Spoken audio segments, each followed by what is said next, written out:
assuming that that police would do that, right? So I would assume that they'd have a warrant. Okay, they bust through the door. They come at me. They do not read my rights. They do not have a warrant. I can see that they don't have a warrant. I'm terrified. I'm screaming like, what the hell is going on? And they throw me up against the wall. I tell them, I think I'm injured. My wrist really hurt from, it's a long story, but from carrying heavy things from the food pantry. And I'm weak, really weak, because I'm starving to death, right? So they essentially throw me up against the wall. They twist my arms and wrists around when I tell them that I'm injured. So they assault me, 3 of them. One is somebody that I recognize. The other guy I didn't talk to very much. These people, from the moment that I met them, I thought they were frauds anyway, because they didn't look like they had gone through a police academy. They didn't really look like authentic police officers when I was talking to them, and I had turned them in for fraud. So, that's all I could do. Either die or be brave. Sometimes you just do crazy things to try to save your life, And I wasn't necessarily resisting arrest, okay? But they didn't handle it like I would expect. They didn't handle it like real police officers. And I thought somebody would come to my door and can we talk about this? I want to help you get through this. We're going to figure this out. Okay. So that's not how it goes. So, and then the other police officer, she is essentially a larger female, right? A little bit larger, certainly bigger than me. They're laughing and kind of joking about the whole thing. They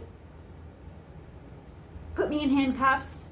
I think they chained my feet as well and dragged me to the police vehicle. I'm in shock, complete and total shock. This was totally unexpected. Okay? They arrest me, they don't tell me what for.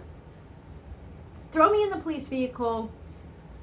They put the seatbelt on me, but my hands are behind my back and I can't, they did it in a way that's so uncomfortable. And I'm, listening to them and they're laughing and joking, right?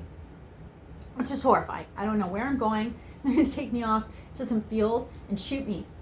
I don't know what's going on. So I'm in complete and total shock. So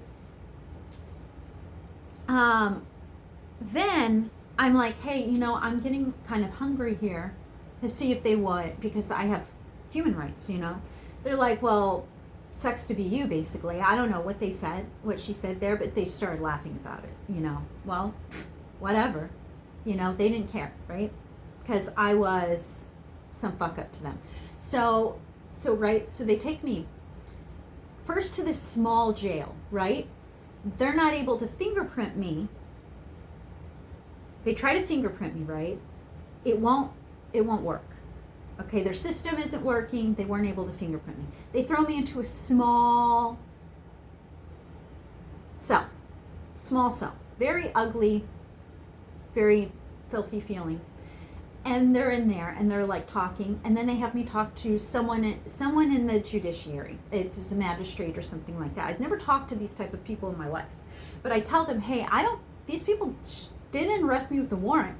I told them the whole thing, and it looks like they're kind of in shock that I'd say this. And she told me, well, this is just not something I've seen since the 1970s, And I was like, okay, well, then it's not then I don't even know what's going on, because I thought she was saying, I haven't seen such outrageous behavior since the hippie days or whatever. And I'm kind of like, well, I just don't say much, more. That's all I said is I don't think these officers had a warrant, and I didn't really believe that they were officers.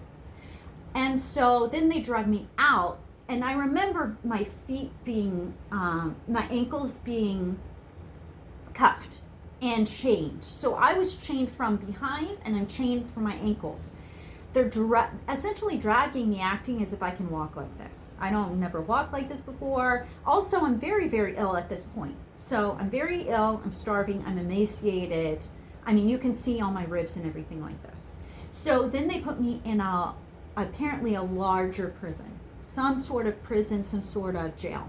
Okay, figure out I'm in a jail, right? Because these are people, guys in a, these are people in a police uniform.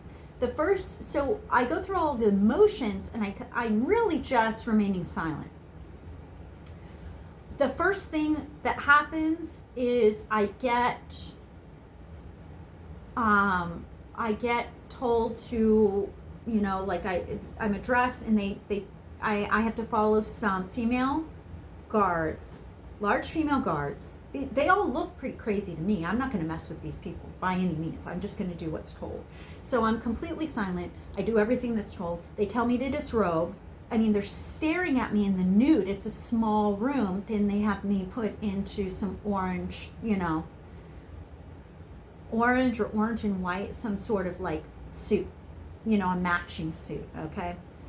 And they don't provide me with undergarments, right? So no socks. They give me shower shoes, and and I want to make it clear that I have never had any problems with the police before. I've never been arrested or anything like this. So I have a completely clean criminal history. Then I was essentially put into solitary confinement for some time. I asked for books. I'm reading. I'm very quiet. Then, after a while, they put me in and I have rashes and things like this that are getting worse and they don't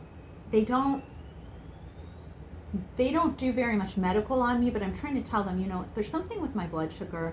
I have some rashing, as you can see, like I'm not healthy. And the guards, they're crazy.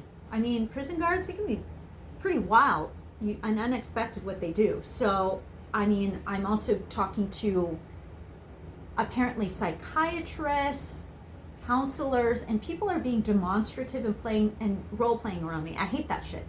Look, just because I act does not mean I want to see a lot of role-playing and drama and stuff and how it's played out. So, what I am saying is, put me in this large,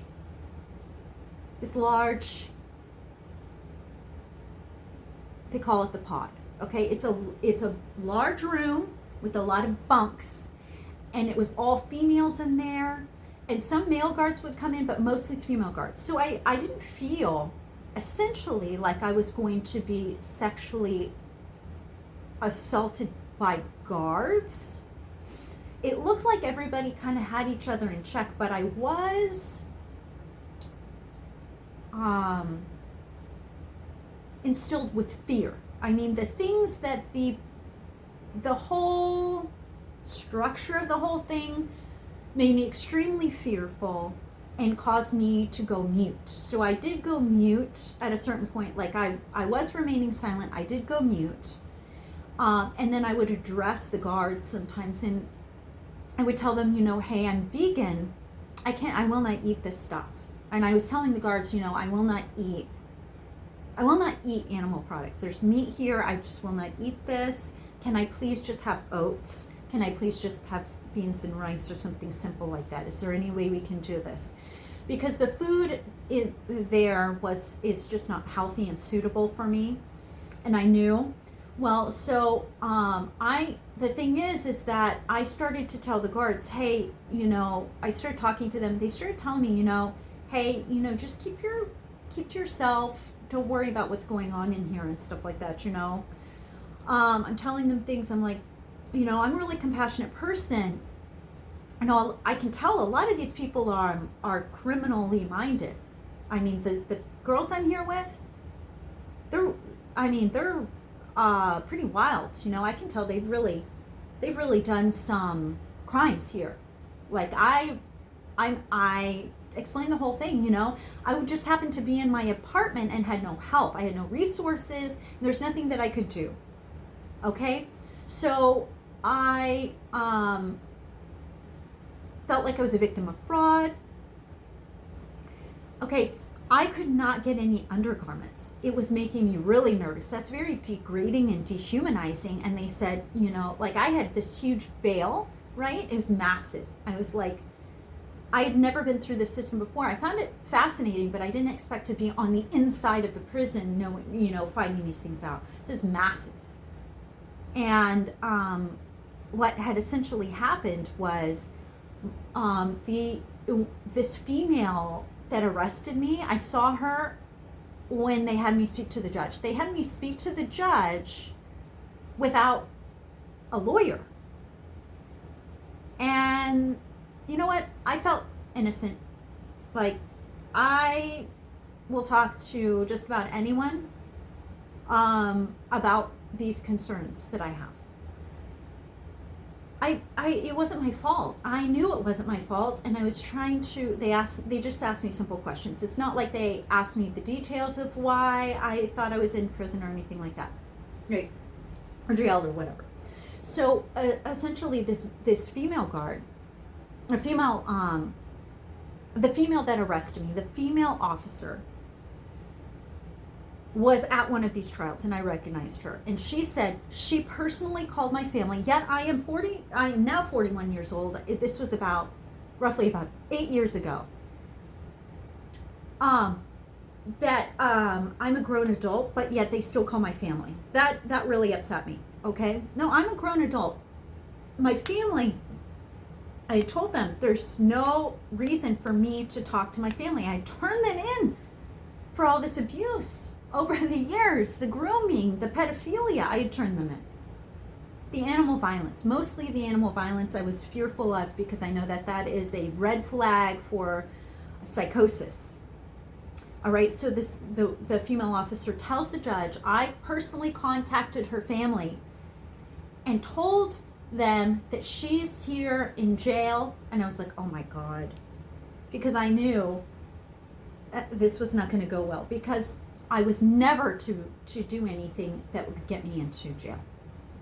Because I was supposed to make them look good, right? And look like I'd been raised well. So she says that they said, and quote unquote, we never want nothing to do with her ever again. We don't want nothing to do with her. So don't call us again. Okay. So that's what she told the judge that they said. So that actually helped me a lot, because that means I never have to see them again, because the judge used that in her case. I actually spoke to several judges, and the last one that I spoke to, what they had determined with me in the end was that I was never to go back to that city again. Never. Never, never, never. Okay? And I'm supposed to work with these certain people to help me get on my feet. I ended up in the jail for 3 weeks. Okay? And I just kept to myself, and I didn't eat the meat, and that was a thing that I did in there. I just kept to myself. I didn't eat the meat. I would talk to the guards and say, I keep getting meat on my plate. Is there any way that I can please not have meat or dairy? And I didn't make a big deal about it. I just didn't eat it. I just didn't eat it the whole time. And the kitchen was messing with me and doing things on purpose, like putting my food back on my plate that I set back on the tray. They put it in a bag or something, and they put it on my tray later. Okay, so maybe they didn't know what was going on. I'm not sure, but it caused a rise, and I wasn't trying to cause a rise. I was just saying, can I just please have, oats or something? Is there not something vegan, a vegan option? All right, so I did also ask if I could please go to a private room, and they wouldn't let me because there was all these people in this pod, and I didn't know them, and I know that they've really done crimes. Like some of these girls, I know, because I watch a lot of crime dramas. I know by looking at them. I know because I see them out in public, and they do all kinds of bad things that to me, and I turn them in to, I have to do something. So I have to talk about it, and I have to turn them in, so I see the patterns. Okay, so what it is the jail essentially